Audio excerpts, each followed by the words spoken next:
all the lands we're coming from across, particularly across Australia, but we've got a number of international people here, so extending that reach internationally. I'd like to pay my respects to elders past and present and those that are emerging. My name is Brett Ellis. I'm the Executive Director of the Resilience Canopy, thanks for joining us today. I do want to point out that I'm sort of stepping in for this one. Josie Gibson has traditionally organised, and she has organised this in the background, but she's sitting in the audience this time for this one. So thanks, Josie, for pulling all this together. It is much appreciated. I'm really excited by the two speakers that we've got today. They both are researching and experts in the space that we play within. So I think we'll learn a lot from both our speakers, and there's a lot to take home from this. So I think I said to them earlier, I think we've found a couple of new friends to the Canopy, the Resilience Canopy, and I dare say we'll be probably wanting to link into them more as we hear from them.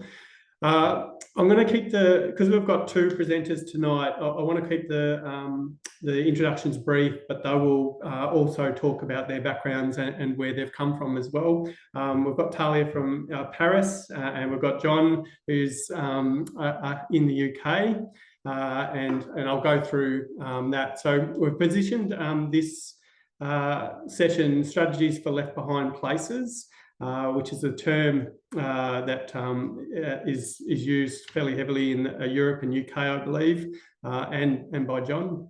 John is based in the UK with the University College of London. He's a pioneer in the place-based research, including a seminal paper he published in 2010 on place-based approaches to regional development, funded by the Australian Business Foundation, which Narelle, who's also online, had a part in to play. John is a leading and prominent research project. John is leading a prominent research project on left behindness in Europe, and is overseeing local research in the town of Durham near Newcastle, where the challenges and potential solutions are being played out at a community level. John has had a couple of stints in Australia, so he understands where we're coming from within universities, and was one of the early researchers globally to explore place-based approaches to regional development. He met Talia Melic, who's from the OECD, as part of this major project, Transforming Places, which has been funded by the UK Research and Innovation. That project is what will it take to build inclusive pathways for economic and social transformation in left behind communities, which aims to help policymakers answer this question. So again, really aligns to the work that we're doing within the Canopy and why we're all here. The key research questions are 100% aligned to the Canopy's work and where we're heading. Those questions relate to what types of local leadership are needed in response to different forms of shocks and transitions. How can these capabilities be built? What role can stakeholders in civil society, social economy and private sector play in place transformation? And how can a wider range of local assets, such as social capital, be leveraged in the process? Talia Melic, who's here, she's a policy analyst with the OECD. She is an expat of Australia, so has strong familiarity with the challenges in regional Australia. And what regional Australia faces, and with increasing numbers of extreme weather events and disasters, as well as the slow-moving challenges like the impacts into the economy and the restructuring that's required, and all the global challenges that we're facing as well, that connects us back in. So without further ado, I'd like to hand over to John, who's going to load up his presentation. But if everyone can thank John and Talia for joining us. We'll do a session with John as he's loading up. John will start, then Talia will take over, and then we'll have some space at the end for questions. But thank you, John, and over to you.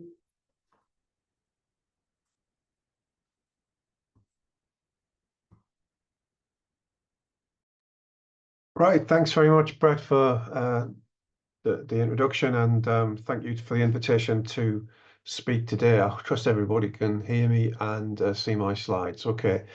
I'm going to just give a very short presentation based on some work that we've been doing, colleagues and I at UCL, with community organisations in the northeast of England. In particular, really, this presentation is the story of one village, a former mining village in County Durham. It's about 4 miles from Durham City, which is a beautiful cathedral university town. But in many ways, this village is a very long way in terms of its economic and cultural outlook from that city. What I'm going to talk about is a summary of some research which we report in this short book, which is available open access if you want to read more, which was done with colleagues. And it's work that's been conducted with community organisations in County Durham, a former coal mining region, in particular with organisations in this village, some of which I'll mention shortly, but also with Red Hills, which is a charity which operates the Durham Miners Hall, the historic headquarters of the Durham Miners Union. And I'm also the chair of the trustees of that organisation. So our work has been embedded in these organisations. So Brett introduced the term left behind, the notion of left behindness. What I want to do is just pay a little bit of attention to this term, because I'm aware that it's not a term which perhaps has the same purchase in Australia as it does in other places. It's very much an Anglo term in the sense that you'll hear it used quite a lot in the UK, and you'll hear it used quite a lot in the United States. There are variations of this term in a range of different European countries. So, you know, as Brett mentioned, we're wrapping up a very large study with colleagues in Germany and France at the moment, which is looking at the nature of left behind places in these countries. And of course, across these places, there are important differences, but also some striking similarities in the conditions that certain kinds of communities face, often deindustrialized communities, which are suffering multiple forms of deprivation. Why are we interested in this term, left behindness? Well, many of the places which are left behind have been left behind for a very long time, but this term became really apparently much more widely used, I would argue, after 2016. In fact, we demonstrate this in our work, which all of a sudden people talking about this notion of left behind places. Very good example of the media discourse around this is this front page from The Economist from 2017. And this was in the wake, really, of the election of Trump first time round, Brexit in the UK, 2017, the Gilets jaunes phenomena in France, the uprising of rural France against the big cities, and so on. So there's a kind of media discourse that we were interested in. Why are we using this term? We're also conscious of a burgeoning academic literature, of which I've contributed quite a bit, I suppose, around this notion of left behindness, and many different attempts to measure, tabulate, taxonomize left behind places. This is one example of an effort like this from the UK. We spent the last 3 years doing this on a European scale. So we're quantifying these problems. The red shaded areas here on this map from the Institute for Fiscal Studies in the UK shows the most left behind places. And these are basically the former industrial heartlands of the UK, some other regions like seaside holiday destinations which once served these industrial areas. All of these places have gone into cycles of decline. Somebody needs to mute their microphone because they're, you're disrupting my flow. So one region that stands out from this map is the northeast of England in the right here, which I'll talk about in a moment. And of course, it's this kind of political dimension of left behindness which is really important. So the picture on the right shows a miners' welfare hall in Dordon in County Durham, the region I'll talk about in a moment, where once this was a symbol of working class power, trade union organization, a very important building in the center of this community, which, as you can see, became a kind of headquarters for the Vote Leave movement in 2016. So there's a kind of media discourse and academic discourse and a visceral politics around left behindness that we were interested in getting to grips with in this study. And the way we chose to do this was to move beyond the quantification, which is obviously an important part of this story and which we've contributed to, but to move beyond the quantification to understand a bit more what it feels like to live in a left behind place, a self-defined left behind place. When we start this work, we worried about this term left behind. Is it pejorative? You know, should we be using it? The first focus groups we do, of course, everybody describe, when you ask them to describe their community, they say we live in a left behind place. So this is a term which has not been invented by academics. I think it actually comes from the people. So the village we look at is this one, Sacriston, a former mining village. Small place, you would drive through it in 5 minutes and probably not even notice that you've passed through it. It owes its existence to coal, and it's a place which has struggled since the coal mine closed in 1985. But it's a place with a very, very strong identity, and this, in a sense, is the peak of this community. This photograph shows the lodge of the Durham Miners Association, the Sacriston Lodge, the local union branch, parading its banner through the village in 1947 with its band. The village people turn out to watch this process, and then the lodge banner is taken to the Durham Miners Gala, which happens in Durham every July, second Saturday in July. If you're ever in the UK, go along and see it. A gathering of tens of thousands of people parading these banners with brass band music and political speeches and all this kind of thing. And it's been going on since 1879. So there's so much going on in this picture that we could spend all day talking about it. But the story that I want to convey, this is a village which had a very strong identity based around its historic economic function of mining coal, and a very strong sense of its own purpose. So we wanted to go to this place as an example of a place which has been dislocated by socio-economic change and conduct what we call a deep place study. What did this study consist of? It consisted of no hypotheses and no predetermined research questions. We gathered a series of focus groups to begin with in order to really just understand what people think about the place in which they live. We undertook oral history, semi-structured interviews, archival history, cartographic representations, some of which I'll show you in a moment, and the time-honoured research technique of hanging around in the village, talking to people, having a cup of tea, going to the Queen's Jubilee celebration, going with the banner into the Miners' Gala. It's part of a process of extending and deepening engagement. What we didn't want to do was the kind of what one of my colleagues disparagingly refers to as drive-by engagement. We go, we get our data, and we leave. We publish our papers, we get our citations, we go for another research grant. Everybody's happy, except the community who basically we've extracted knowledge from. So we're hanging around continually in this village, extending and deepening our engagement. What came out of this very early, very early on, what came out of this set of studies was an understanding that this is a place which was once rich in what the literature calls social infrastructure. And one of the main contributors to this feeling of left behindness was around the loss of this social infrastructure. What is social infrastructure? It's the physical places and organizations that shape the way people interact, according to this classical definition now from Klinenberg's book, Palaces for People, which is US-based, but which is very relevant to these discussions. So we've undertaken a series of studies which are concerned with understanding this process of the making, unmaking, and remaking of social infrastructure. This strongly came out of everything that we did, and a lot of the evidence for this is included in that book. People lamenting the loss of the places which brought the community together and produced that identity that we saw earlier. So we know that these left behind places are places which are generally lacking or have social infrastructure. So this is work from OCSI and the local trust, or data from OCSI and the local trust, which is represented in this map.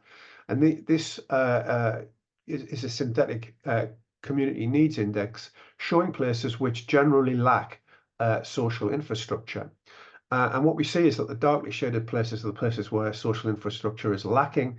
The lightly shaded areas are places where it's prevalent.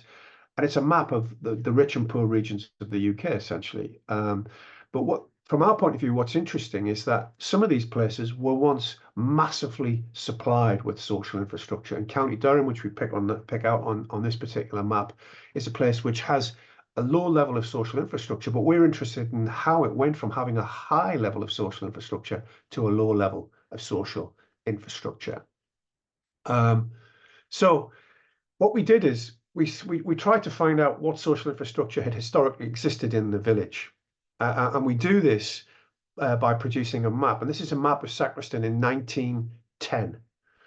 And what it shows here is the extent of the social infrastructure which had been created in this village. Now, bear in mind, the shaft for this colliery was sunk in 1837. Really, the village only started to form in any significant way around about 1850. We draw on Ordnance Survey maps to chart really the creation of a community out of nothing, and entirely using the resources of the community itself. So we see chapels, churches, clubs, co-ops, all sorts of things which have all been built within a couple of generations. And this is on the eve of the First World War. And so this is a place where there was vast structure. There was a large number of structures designed to bring people together to create communities. Now, this is not to romanticize this. This was a village of mass Irish immigration. That's why there's Catholic churches and schools, and there was a huge amount of religious sectarianism in this village up until the First World War. But there were mechanisms for bringing people together. The workplace, the colliery in the top left-hand corner of the picture, was one of those places. One of the places where communities were brought together across religious divides. But so it was a complex story of communities creating their own infrastructure, sometimes in competition with each other, sometimes defensively, sometimes progressively. But you can't deny there's a lot of social infrastructure. So take the Catholic Church, for instance, and the Co-op, which are two institutions that we've looked at in a lot of detail. This is the Catholic Church, which was built to serve the needs of the Irish community. Next door to it is the presbytery to accommodate the priests who ministered to this community. A Catholic school was built nearby, and all of this was funded according to history of the parish by one of the early parish priests. All of this was funded, as he put it, from the pennies and sixpences of Irish miners. Not strictly true. The coal company gave them the land for free to build the church, but the idea was that this was a do-it-yourself community, as one local novelist described it. People built their own social infrastructure. The Co-op opened in 1897 is another example of a do-it-yourself piece of infrastructure. It's extraordinary range of services provided by this one shop in the center of the village: a butcher, a drapery, a millinery, a grocer, a greengrocer, everything you could get in the Co-op. And everybody in the village would have been a member of the mutual organization, which was the Co-op. And on the top floor, the first floor of the building, is the store hall, as it was universally known, which accommodated 700 people, not contemporary health and safety rules, of course, where most of the major events of the village took place. So there were these magnetic pieces of social infrastructure. Much of this has been lost. The Catholic Church still survives, just about. It hasn't got its own priest anymore. It shares a priest with several other parishes. But the Co-op by 2016 had closed. It was a major building in the center of the village, and this is what it looked like.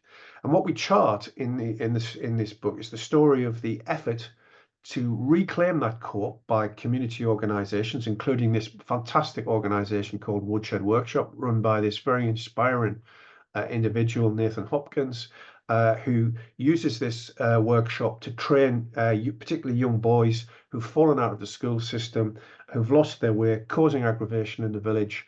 And he tries to set them on track with skills and get them into work. and sell the produce of their efforts in their shop. And at the back of the co-op is an old stables, which is currently being converted into a kind of outdoor community space, of which some, which doesn't exist in Sacriston. So what we're charting is this process of making, unmaking, and remaking of social infrastructure. The turning point in this village, according to common understanding, was the closure of the colliery in 1985. Money seeped out of the village, an overriding sense of decline. In actual fact, the processes are more long-term and complex than that. But what we're interested in charting them in detail. You can read more about it in the book, but we're particularly interested in understanding what motivates the people who want to save and rebuild this this stuff. So there's much less social infrastructure in the village today, but we chart the efforts, the desperate efforts in some cases, to maintain what infrastructure there is. Some of it's very successful. The cricket club is a very successful organisation, not just about playing cricket, although they do that very well. Many other activities sort of revolve around that cricket club. But there's a lot less of that social infrastructure. What remains is even more important, and there are great efforts to keep it alive. And the two things that I pointed to, St. Bede's and the co-op, are two of the bits that remain today. So moving towards some conclusions then, what we chart in our book is a wave of social infrastructure making in the late 19th and early 20th century that produced a distinctive place-based moral community, according to the language of Wuthnow, who's written about this stuff in the US context. In much of this reflected these very strong place attachments that I drew attention to, and traditions of cooperation, mutuality, and an ethic of care, all funded out of the efforts of the community itself. Actually, the beginning of the end of this really was not necessarily the closure of the colliery in 1985, but its nationalisation after 1945. The colliery company was locally owned until 1947, when it became part of the nationalised state industry, and suddenly it was an organisation headquartered in London rather than in the village.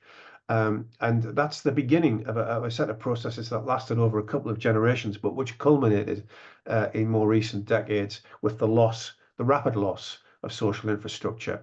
So what we chart then is the rapid decline of social infrastructure more recently because of social change, deindustrialization, and austerity, but that interacted with much slower processes. Almost always in the village, narrated through a language of loss. People talk about what's being lost. Mindy Fullilov, the US architect, talks about root shock. What happens when the traditional buildings and ways of life that revolved around them suddenly disappear? It leaves a community lost. But what we're also interested in is the determined, practical, non-ideological efforts at rebuilding this social infrastructure, which represent what the US philosopher Jonathan Lear calls radical hope. That is, you're just taking a bet that this is the right thing to do. You're not accumulating evidence. You're not weighing up costs and benefits. You're just thinking, we're going to do this and we're going to make it happen.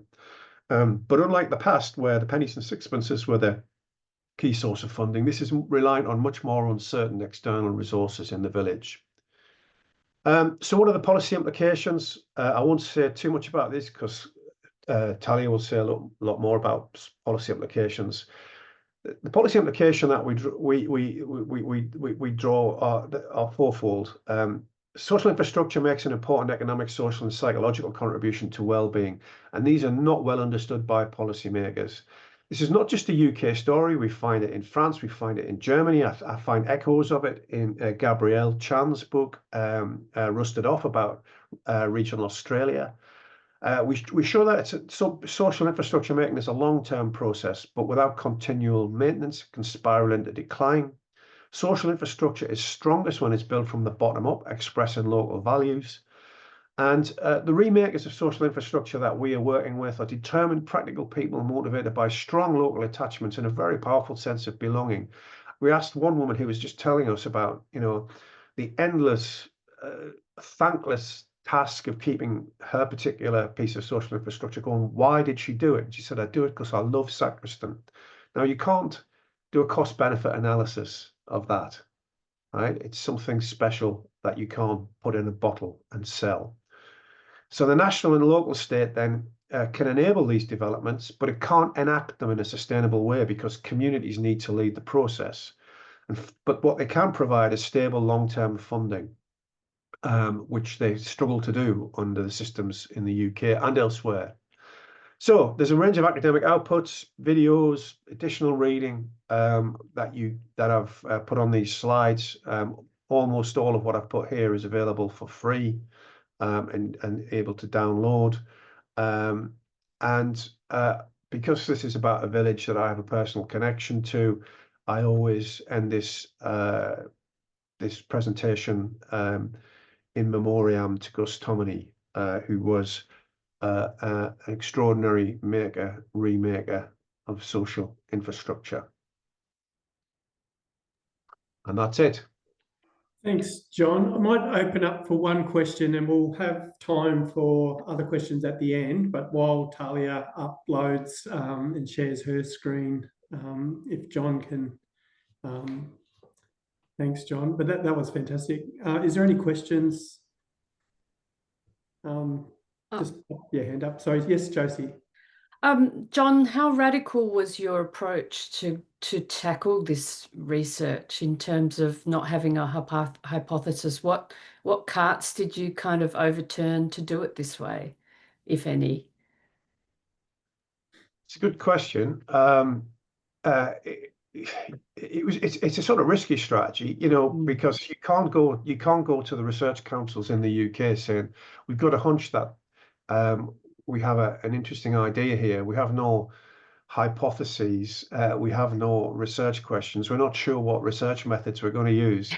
Can we have £500,000, please? And I've never tried that, but I've got a suspicion that wouldn't work. So how we did this was by asking UCL, our university, to support this in the first instance. UCL has a program called Grand Challenges, which it funds this kind of risky research about the grand challenges that face society. So we have a set of strategic priorities. So we're doing another piece of work now in this village and in other places nearby about male suicide, because this community has a male suicide rate which is the highest in the country and twice that of London. And the question is, why? You know, this is a major public health problem in plain sight that no one's talking about. So again, we just said, give us some money and let's go and talk to the people who seem to know something about this. And they said, yeah, okay. And, you know, with that money, we can employ a couple of postdocs and they can get us going on all of this. And then subsequently, we can go to the to larger funders and say, look, we've done this work. We think we're onto something. We now have some ideas that we want to test. Will you support us? And that strategy has worked, but it wouldn't have worked if we'd gone there in the first instance. I know that because I've done lots of work for research councils and I know what they fund and what they don't fund. So it's quite risky, and you need to find you do need resources to do this. You know, we're trying to pay the organizations we're working with so that we're not just going in and taking, that we're giving as well. And providing them with opportunities to tell their stories, as we're doing at the moment with the work on male suicide. We're trying as far as possible to get our partners to do the talking rather than us to do it, because they're the people who know. You know, we can help them, we can tell their story, we can get it validated in various professional and academic environments, but they're the people who are doing this work. It's them you need to hear from, not me telling you what they're doing. So we're doing that kind of work. But finding the resource for that can be quite tricky. Wonderful, stealthy strategy. I love it. Thank you so much. Thanks for the question, Josie. Thanks, John. I'm going to hand over to Talia. Thank you, Talia. Great. Sorry, I'll just put it in presentation mode. Can you still see the full screen like that? Yeah, we can. Perfect. Okay. Thank you so much for the invitation. It's really such a joy to be here, to be connected to the Resilience Canopy, and always so inspiring to hear, about John's research on this theme of place attachments and social infrastructure in left behind places. And of course, as you mentioned, Brett, as an Australian, very nice to be connected to an Australian audience as well. So maybe just a very brief introduction to the OECD, which is an international organization with 38 member countries, including Australia. The OECD functions as a forum and knowledge hub for data analysis and best practices in public policy. And I'm based in the Centre for Entrepreneurship, SMEs, Regions and Cities, working on our program for local employment and economic development. So just very briefly, the work that I'm presenting today is part of the OECD Transforming Places project. It's a 4-year project, as Brett mentioned, funded by UKRI. So we're sort of right in the middle of the project. And it really focuses on supporting places that are undergoing structural change, notably these left behind places that John introduced. And the sort of effective as well as economic dimension of left behindedness that he also referred to is something that I'll come back to. But just the project aims to bring international learnings to the UK, but it's also really trying to contribute to a broader evidence base that we hope will be useful for all of our members. So it's a large project. Today's presentation, I'm just going to focus on this first work stream you can see on the left, what we're calling the soft infrastructure of transformation. And then you can just see alongside some of the other elements of the project that I won't go into, which includes policy mapping on a wide range of issues, from policies for displaced workers to culture-led regeneration. There's also an element, which is really producing data-driven insights on transformation paths. And this will feature sort of some original quantitative work.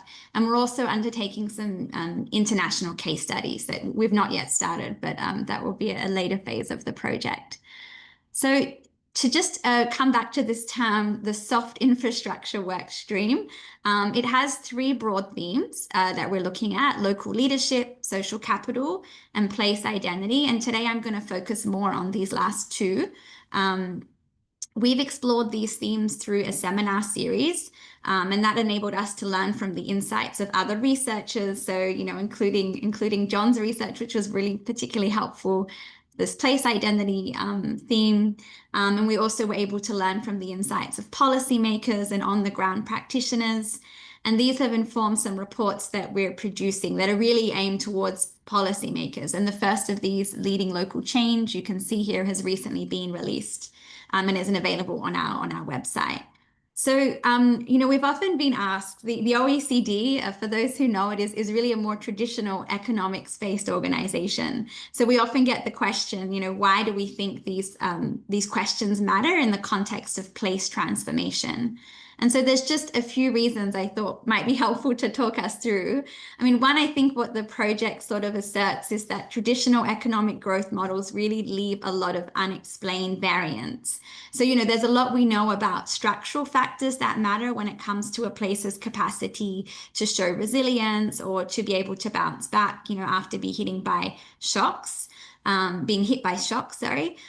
But traditional economic models do leave a lot of variance unexplained. And so really, we don't ultimately know exactly why some places do better or worse than traditional models would suggest.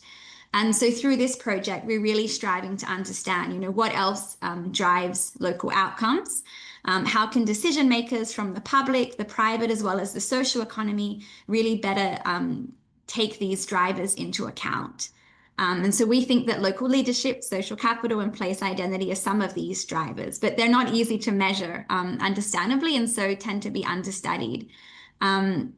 Secondly, we know that the consequences of unsuccessful transformation are not just economic, but also deeply personal for people living in the community. As we also heard from the previous presentation, this work stream really acknowledges and it really seeks to better understand the implications of these effective dimensions of place.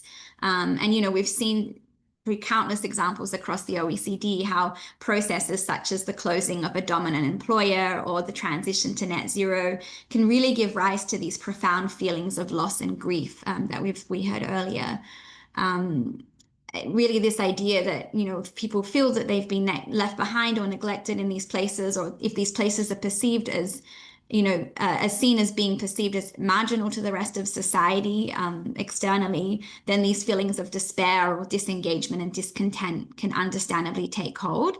At the same time, I think, recognizing the effective dimensions of place transformation can also bring to light hidden community resources and community aspirations that decision makers can learn to support and tap into as a constructive contribution to transformation. And I think we also, heard this in the form of the radical hope that John described in his presentation. And finally, we're really also just pushing for a more holistic approach to local development and place transformation that considers both economic as well as social outcomes. And this means looking beyond traditional economic indicators as metrics of success, and to zoom in on how can we catalyze transformation that provides access to quality jobs, that delivers a high quality of life and well-being, and really for a broad diversity of residents. So I won't go much into social infrastructure because I think we've already heard, very well what that is. But just to say, it's emerged in this project as we looked into the role of place identity in place transformation, and also as we looked into the role of social capital, really where social infrastructure is being put forward as an enabler of social capital. So I wanted to focus on these elements of the project in today's presentation, starting with, the role of place identity. I think we heard an example from Sacristan of a place with a very strong place identity. And, the way we're sort of understanding this is as the image and meaning a place holds for people, both within a place and outside of it. And what we're seeing is this identity of a place is really shaped by these strong narratives that are formed around a place's shared history, around its culture, its economy, which can include a dominant industry, its physical characteristics, and that could be natural features of the landscape. It could be elements of the built environment that have an important symbolic value. But it can also be formed around shared values like solidarity and cooperation that characterize a place and its community. And lastly, it's also informed by perceived possibilities for the future in a place. We're also seeing that, the notion of a place identity can operate at different geographic scales. So, this is just an example of how we see a physical infrastructure. This is from the Ruhr Valley in Germany, but, similar to many places around the world, but it really shows how physical infrastructure can embody a place's identity, where we see, mining infrastructure is such a prominent part of the landscape. And even after the industry winds down, continues to hold very strong symbolic value. And so we have these enduring legacies of post-industrial towns and cities, and these place identities really strongly rooted in historical industries. And this, can also give rise to these narratives of loss and decline in a place. These narratives are also symbolized by vacancy. So here we have the Michigan Railway Station in Detroit, which, really stood as a strong symbol of decay for some time. And these vacancies, these decaying built environment, these social challenges can really reinforce these kinds of narratives. So to bring that all together, then why should policymakers care about place identity? So I think what we're seeing is, in some ways, a positive identity can really be a facilitator for transforming places. It can encourage entrepreneurs and communities to invest their time, their energy and resources. It can support talent attraction and retention to places. It makes the place more attractive for investors, contributes to tourism development, and as we've also heard, it, very importantly, fosters local well-being. On the flip side, we know, a negative identity can operate as a bottleneck. It can fuel backlash. These feelings of loss can really be an impediment to change, to collective action and innovation. It's bad for businesses. Businesses can lack confidence to operate in such environments. It can encourage emigration, and it can exclude people from participating and benefiting in the benefit in growth and development of a place. So I won't go through this slide in detail, but really the policy message that we want to convey is the importance of local authorities really taking stock of a place's identity, really to know one's community. How does it see itself in relation to the place it lives and works and invests in? In the work I shared earlier on local leadership, we really emphasize the importance of diverse local stakeholders in a place, really having a shared vision that can bring them together in collective and coordinated action. Really this idea of people seeing themselves on a common journey for which they have shared ownership. So, these questions about a place, is there a forward-looking narrative already in a place that can rally people around a common project? It could be rooted in solidarity, it could be rooted in a place's cultural heritage, or on the flip side, as we already heard, is there a narrative of loss that's actually preventing a population from recovering that needs to be overcome? And, we see that local communities, local authorities, business leaders, entrepreneurs, civil society, they all have a part to play in reshaping place identity. The questions I want to particularly focus on are these ones in red here, which is really these notions of place attachment, pride in place, and how this relates to communities investing in place. This slide, I won't go into the details, but it was just a brief example of how in Paisley in Scotland in the UK, a 360 architecture, a local architecture firm actually came together with the town to really rethink the future story of the place, building on its kind of cultural legacy that you can see in the 4 kind of stories they came out with here. But moving along, I think we heard already that social infrastructure, and what we heard from our seminar series, actually, one idea that came out very strongly is that social infrastructure contributes to place attachment, which is this effective bond that people form with a place, and that, as we heard, can inspire people to invest their time, their capabilities, and their resources into the social and economic development of a place and its community. And this could be as entrepreneurs, as volunteers, as educators, mentors, businesses, and even young people choosing to stay in a place. We also see that social infrastructure really contributes to the livability of a place. And in one of our seminars, we had a Polish foundation idea present a survey it did on 1,800 youth in the Łódź region in Poland, which is experiencing high out-migration among its working age population. And they had some surprising results where, while of course, jobs were part of the reason that youth were citing for, the decisions to leave the region after their studies, actually there were other factors that I think played more of a role than they had expected. Things like the image of the place as being unattractive, the need for more public and green spaces as being some of the prevalent factors. So really seeing that all of these things also contribute to decisions young people make about staying in places and investing in places. We also heard that social infrastructure contributes to building trust, community life and resilience, fosters cooperation, mutual aid, and shared responsibility. These things are hard to measure, but we're also doing some work to gather further evidence of this, and I'll speak to that in a moment.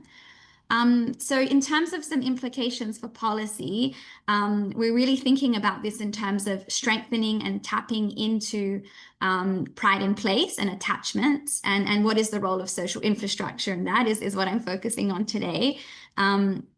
So firstly, to think about the strengthening side of that, the strengthening of pride in place and attachments. And one thing I think it's important to mention is that this question that seems to be coming up constantly as we're thinking about place transformation is this question of whose transformation is it? And I think this is a question we need to keep at the forefront. Sometimes we have these success stories of transformation, but when we look closer, actually, many people continue to feel left behind, expressing sentiments such as, it's not my comeback. So I think when we think about inclusive transformation, on the one hand, it's about ensuring that social and economic benefits are shared widely, but also that the physical transformation of places do not erode place attachments and belonging. And I think this is where social infrastructure plays an important role. And it particularly comes to the fore in the physical regeneration project. So some policy messages that we wanted to convey in relation to that is really ensuring that the scale and design of regeneration projects reflect diverse community perspectives, reflect their needs, their aspirations, and place attachments. And so it calls for really meaningful participation to really understand what are diverse community perspectives on the problems. So even diagnosing the problems that we're trying to solve, how is community helping to diagnose those? How are they also able to identify places that hold symbolic, emotional, or functional meaning that should really be preserved? And we heard examples of when regeneration effectively demolishes, places that are important sources of, important social infrastructure and play an important function in the community and have a lot of meaning. This can really weaken place belonging, and this can refer to communal spaces. It can refer to local commerce. And finally, just being, attuned to the unintended consequences of regeneration, really having, one's finger on the pulse. We know that when investments into places happen, in some places it can lead to, rising rents and potential displacement. So also making sure that, community is part of the conversation to also flag any unintended consequences. Another key idea is really the value of preserving or revitalizing social infrastructure that punches above its weight. So, and really particularly symbolically. So we had the example of the co-op that John described. We also heard in our seminars about a local school in rural Nova Scotia in Canada, which really served as a hub of community life. So how are these places preserved, but how is there also secure and sustainable funding to ensure its maintenance? When engaging the community, we also, really have a strong message about using innovative tools and approaches to make sure, policy makers can hear beyond the loudest voices.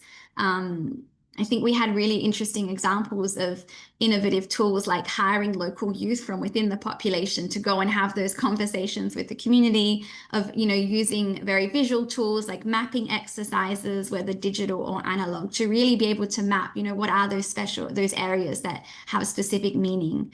And then finally, just being mindful of tensions that can exist as places change, if there are residents and newcomers, and just being mindful of considering those and addressing those. On the second part, on tapping into pride and place and attachment, this is really focused on community-led action. And the key messages that we feel are important to convey is that local authorities should really work with their local social and economic entrepreneurs. And this includes also knowing when and how to move out of the way. And I'll share a couple of brief examples on that. But we heard about the need for genuine partnerships, about the value of flexible funding for small-scale social infrastructure projects, making sure the necessary authorizations or in-kind support are readily available. We also saw examples of income schemes that can support volunteer labor towards this end. Another key message is leveraging existing networks and coalitions who can really translate local aspirations and narratives into concrete projects. And of course, important to consider who's in these networks, who is not in these networks. Again, this question of inclusivity, but really to identify and find ways to support and fund community groups that have track records of strong engagement. While we emphasize, sort of getting out of the way and allowing community-led change to happen, we also see the value of developing policies that legitimize and protect community access to space. And so we've seen policies like this, and, it may even mean needing to internally defend within a local government the value of social infrastructure. So it's just to sort of protect that space from other developments. Finally, we also saw the value of place-sensitive pedagogy and training that can really empower young people to contribute to local development. And I mention it in this context because it was really interesting to see these initiatives that actually were, on the one hand, providing employment and developing skills in young people, but doing so through efforts to develop social infrastructure. And we saw how it allowed young people to develop and apply their talents and capabilities locally, while contributing to a place's endogenous development. And in turn, that process really can contribute to a sense of belonging and ownership for that place and nurture hope for its future.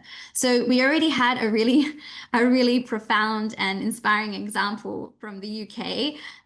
Just very quickly, one of the examples we also heard in our seminars came from Donegal in Ireland, from a researcher, Edward McKeever et al.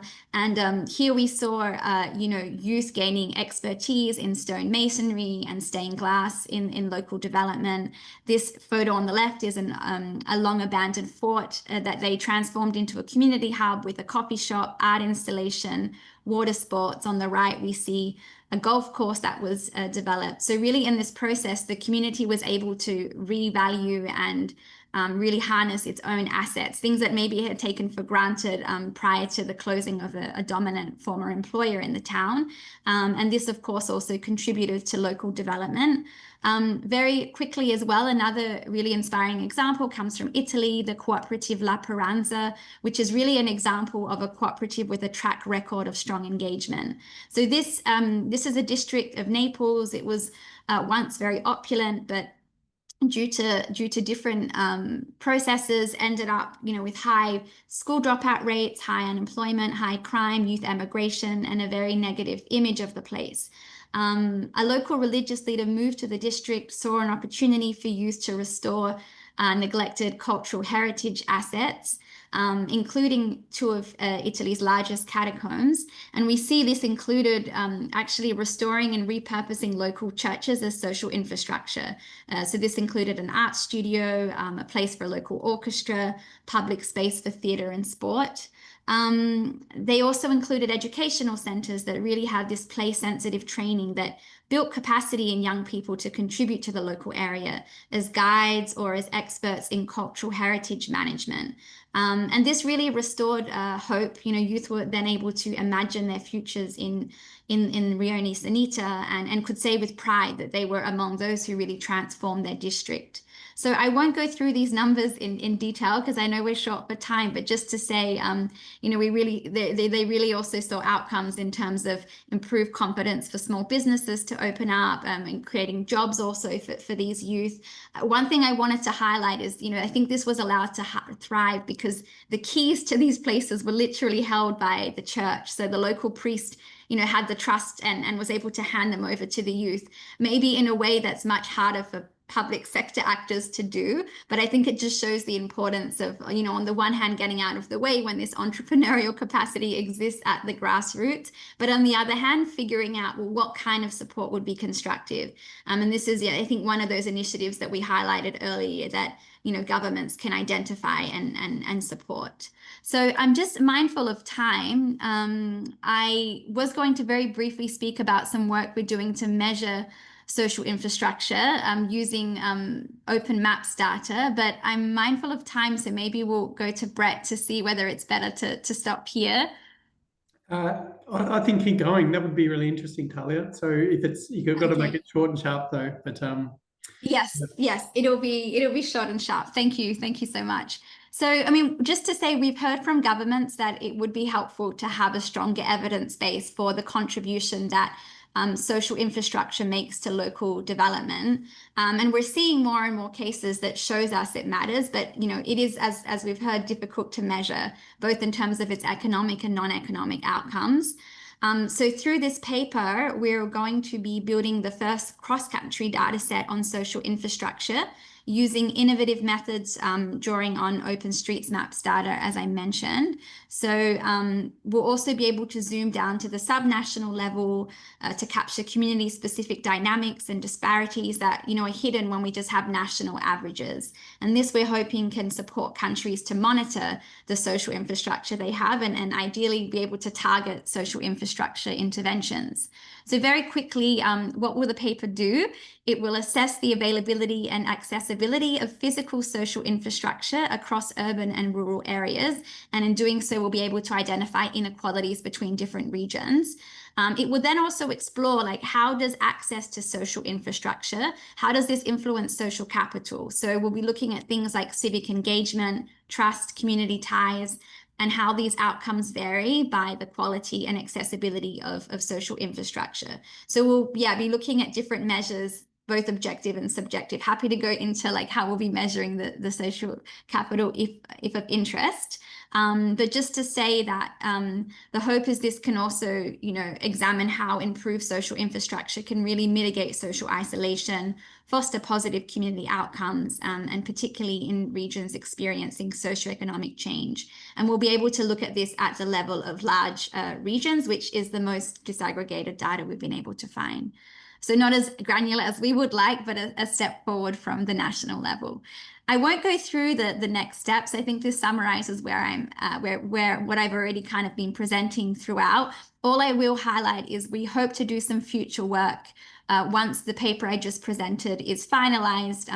If we do find a correlation between these high levels of social infrastructure and high levels of social capital, then we'd really like to undertake further research, like in places that show this high social capital, to see what else we observe, whether we observe higher labor force participation, lower crime rates, effects on health, these kinds of questions. And we also hope to be able to do some, deep dives in places with high levels of social infrastructure to learn about some of the questions the large scale mapping would miss. Including some of the things that John touched on, how it was developed, timelines for development, also just trying to better understand access, whether it's affordable, whether, one needs a car to access it, whether, women feel safe in the social infrastructure. So trying to also get a better understanding of the social infrastructure at a more profound level. So I'll stop there. I'll just also share my email address in case there are any questions here. But yeah, happy to hand it back to you, Brett.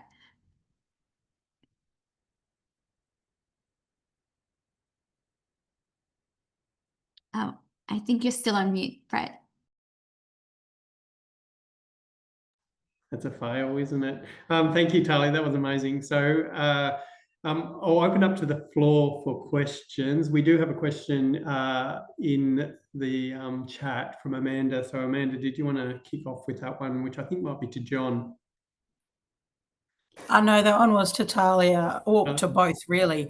But I was just really resonate with everything that you're saying, Talia, and it's, so indicative of the town that I grew up in and the work that I'm doing in regional Australia at the moment. It's just really incredible. But my question was around what effective methods have you found of actually engaging people in towns like this to come along to workshops and seminars and engage with this content and these topics when there are so many small places that are already disengaged or really resistant to progress and change?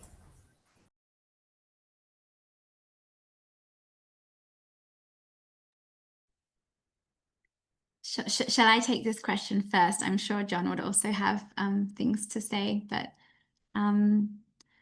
I think it's a very good question. We're still in the midst of, undertaking we haven't started our case study. So I think it's also, these are questions that we're very much looking forward to learning more about. But I think one thing that's been really striking in the seminars is, on the one hand, that there are many things happening already. There are many communities. I think the example, from County Durham that John presented is one of them, is there are many examples of places where people are really self-organizing and are really taking efforts. The first example I presented from Ireland was, I forgot to mention, was a group of local entrepreneurs who moved back and decided to sort of take matters into their own hands, but then were very conscious of bringing others along with them, whether that was, investing in youth, which I think is something that has struck me as a big characteristic of these places that are starting to turn themselves around. It's really an investment in young people and really like investment of one's time, of mentoring,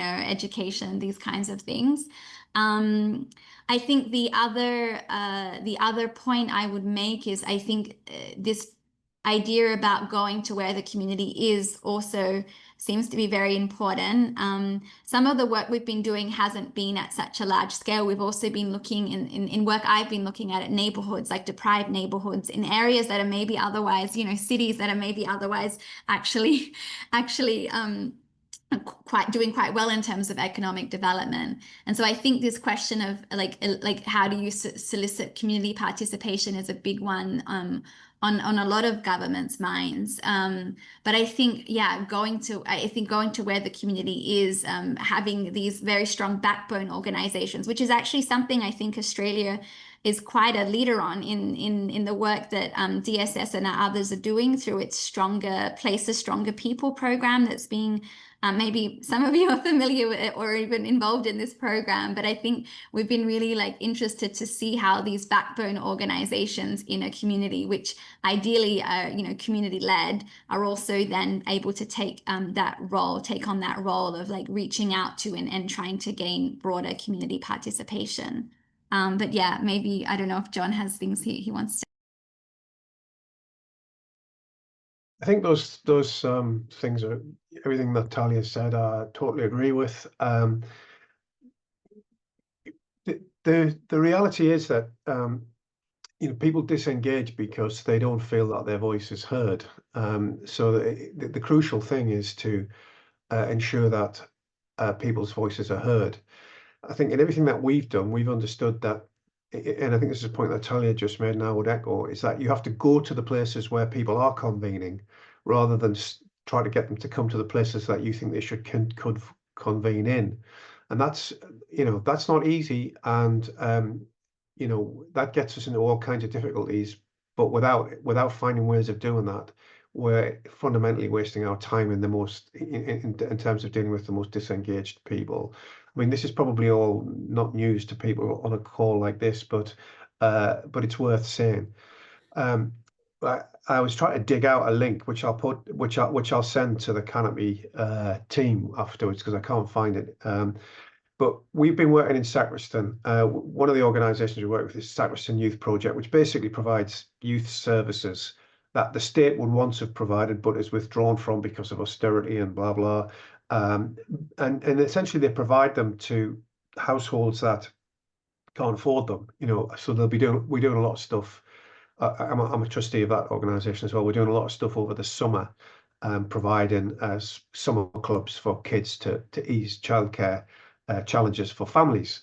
And what we did recently was we commissioned with Red Hills, the miners' hall that I mentioned earlier on, this historic sort of centre of the miners' union, for the Durham Miners Gala, which I mentioned earlier on. We commissioned a poet to work with some of the kids from the Sacriston Youth Project to produce a poetry performance, which we videoed and broadcast at the gala to tens of thousands of people.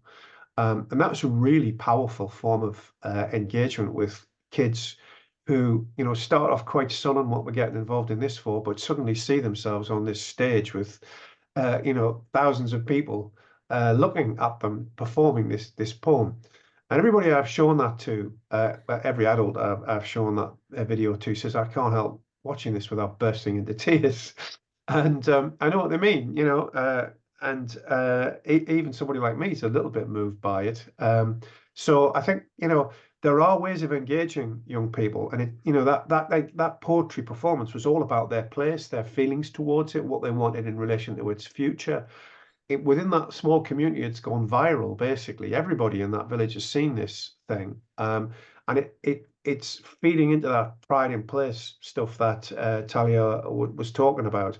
So there are ways. I mean, creative arts is one very important way of engaging people. Those kids wouldn't have come along to a focus group, but they will participate in something like this. And I was talking to one of the dads of one of the lads who's involved. You know, he said he's absolutely loved this. You know, he's absolutely loved it. He said, I can't really explain. You know, it's hard to get him interested in anything, but he's just absolutely loved getting involved in this and loved seeing himself up on the stage. And it may be the one and only time that ever happens in his life, but he's taken something away from it, and the village has gained something from it as well. So there are ways of doing this if you think about it creatively, but it is about going to the places where people are rather than expecting them to turn up to your carefully organised consultation meeting, I think. Thank you. That was beautiful. I know that we're over time, but if we can maybe, if the two speakers have got a little bit more time, and whether there's more, just one more question that might be there. if anyone's got a hand up. Can I ask you a question? Yes, please, Sue. Yeah, hi. Yeah, I was wondering about sort of engagement with really deprived communities where there may be a lot of like people from like racial minoritized sort of groups.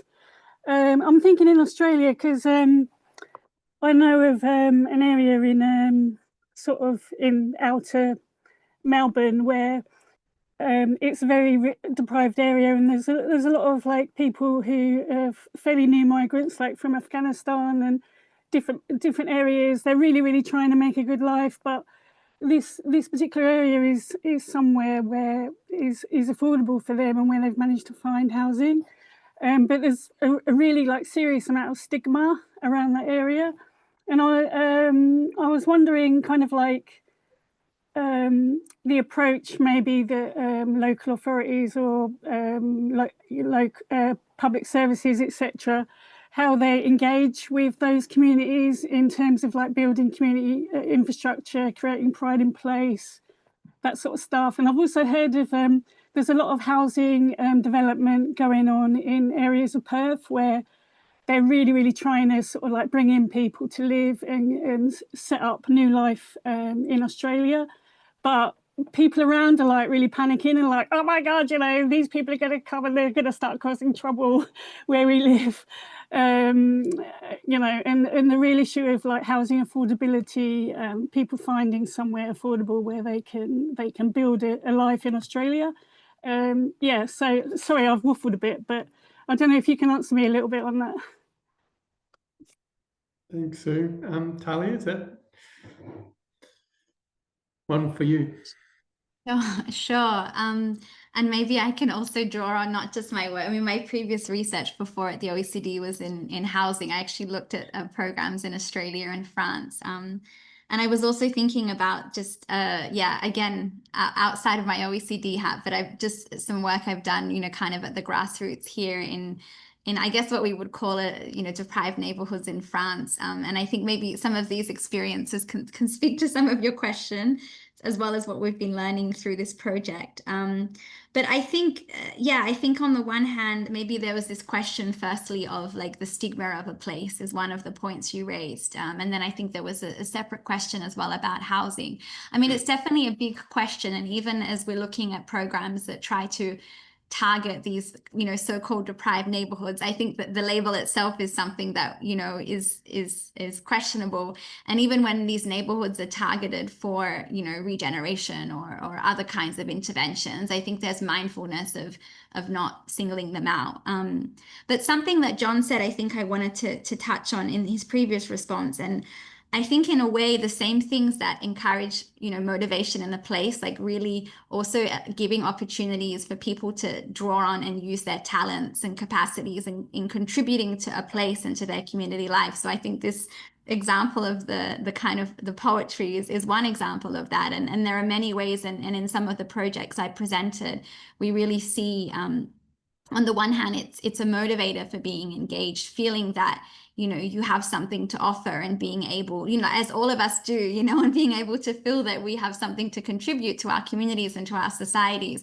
And I think, you know, some of the projects I looked at in Australia, actually, what I found was really interesting in one community housing provider is how they were very mindful. I mean, this community housing was provided in an area that was a bit more mixed socially, but they were very mindful of also giving opportunities for people to do that in more public settings. So also the perception of the people in these places can also change, that we see that there are people with capacity, that, you know, there's a lot we actually have in common. So I think there was a lot of effort to create opportunities for interactions that allow people to really develop and you know, almost even show their capacities. I think that, you know, of course, investment in a place does help, like, you know, in terms of perceptions.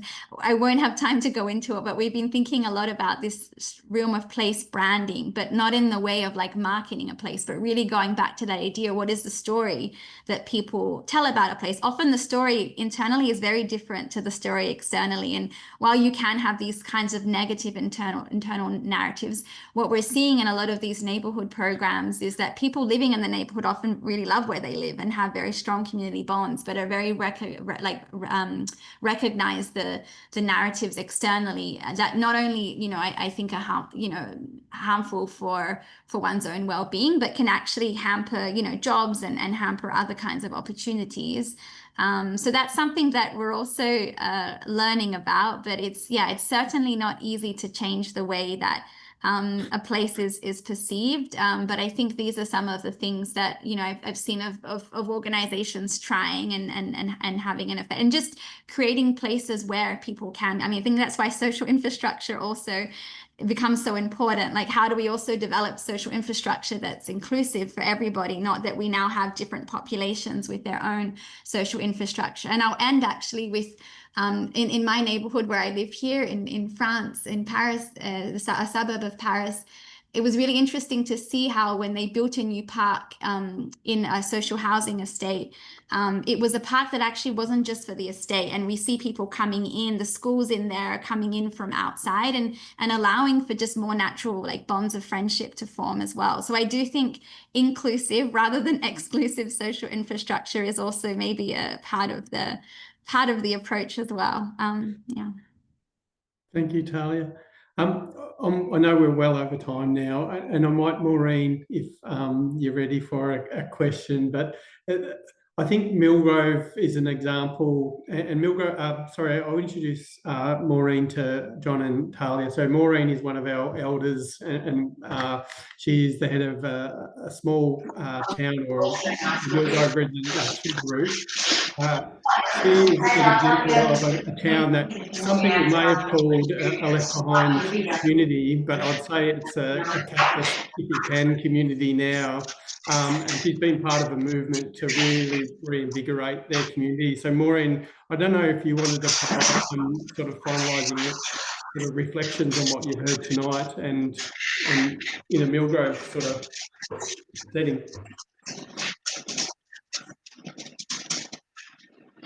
Thank you, Brett. Yes, I certainly have related to the speakers, and it's touched my heart.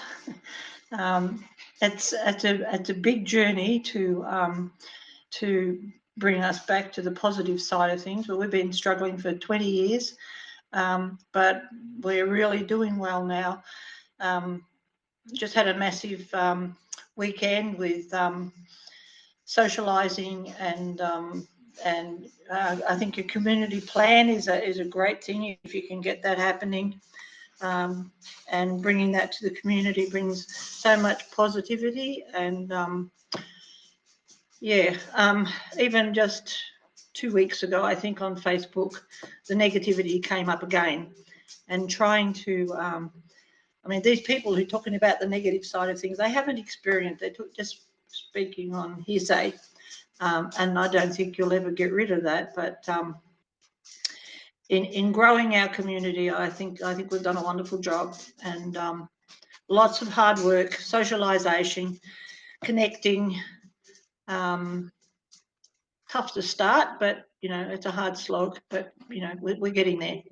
And just in talking to this, we're looking at hopefully one day purchasing our little local hub there and bringing youth in to reform all that, and that will give our Millgrovians a great sense of pride for their future. Thanks. Any more, Brett? I think. No, thanks, Maureen. I just wanted to end with someone who is actually living that, and I think there's other people here on the screen as well that are in communities that are, you know, facing significant challenges across Australia. But there are examples, and I think I could even see examples that were playing out in, you know, Warburton or Millgrove. You could share with John and the communities over there, like the light show, for instance, you know, and work that you did around your historical sites, and you know, would be something that would, you know, naturally be something that could be picked up and done, you know, in a different setting, you know, across the globe. Exactly right. Yes, yeah.